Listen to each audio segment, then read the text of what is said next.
వి gold trusted gold buyers తాకట్టులో ఉన్న బంగారాన్ని విడిపించి ఈ రోజు ఉన్న మార్కెట్ ధరకే కొనబడును. మరిన్ని వివరాలకు సంప్రదించండి 77107720. వేసవి కాలంలో అనపరెడ్డిపల్లి మండలాన్ని ఈ గోదావరి జలాలు ఈ రోజు ఉదయం 6:30 గంటలకే తాకాయి. ఇక్కడ రైతులు ఆనందంగా ఉన్నారు, ఎంతో సంతోషపడుతున్నారు. ఎందుకంటే వందల ఎకరాల్లో 1-2 తళ్ళు నీళ్లతోటి పంటలు ఎండిపోయే పరిస్థితిలో, దిక్కి తోచని పరిస్థితుల్లో రైతులు ఆవేదన చెందుతున్న పరిస్థితుల్లో మండు వేసవి కాలంలో ఈ గోదావరి జలాలు రాజపురం గ్రామాన్ని తాకాయి. చాలా సంతోషంగా ఉంది. దీనికి రూపకర్త అయినటువంటి పట్టుదల, దీక్షతోటి దీన్ని ఒక కొలికి తీసుకొచ్చినటువంటి వ్యవసాయ మంత్రివర్యులు శ్రీ తుమ్మల నాగేశ్వరరావు గారికి ఆర్థిక శుభాకాంక్షలు రైతుల తరఫున తెలియజేసుకుంటున్నాం. అదేవిధంగా గతంలో భూములు పోయినాయని కొంచెం బాధపడినా ఈ రోజు నీళ్లు వచ్చిన ఆనందంలో రైతులు చాలా సంతోషపడుతున్నారు.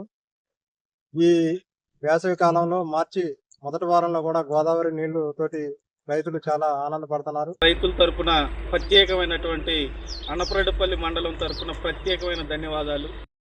ఆనాటి ముఖ్యమంత్రి గారు కేసీఆర్ గారు స్టార్ట్ చేసినటువంటి సీతారామ ఎత్తిపోతల పథకం కూడా తుమ్మల నాగేశ్వరరావు గారు ఈ యొక్క సీతారామ కెనాల్ నీళ్లు నడవటానికి ప్రతిరోజు ప్రతి క్షణం కష్టపడ్డటువంటి తుమ్మల నాగేశ్వరరావు గారికి రైతుల ద్వారా, మా అనపరెడ్డిపల్లి మండలం ప్రజల ద్వారా హృదయపూర్వక ధన్యవాదాలు తెలుపుకుంటున్నాం. మొక్కకు నీరు పోసినటువంటి మహనీయుడు ఈ రాష్ట్రంలో ఏకైక వ్యక్తి తుమ్మల నాగేశ్వరరావు గారు అని చెప్పుకుంటున్నాం. ఈ రోజున రైతుల యొక్క కంటి నీరును తుడిచినటువంటి నాయకుడు కూడా తుమ్మల నాగేశ్వరరావు గారు.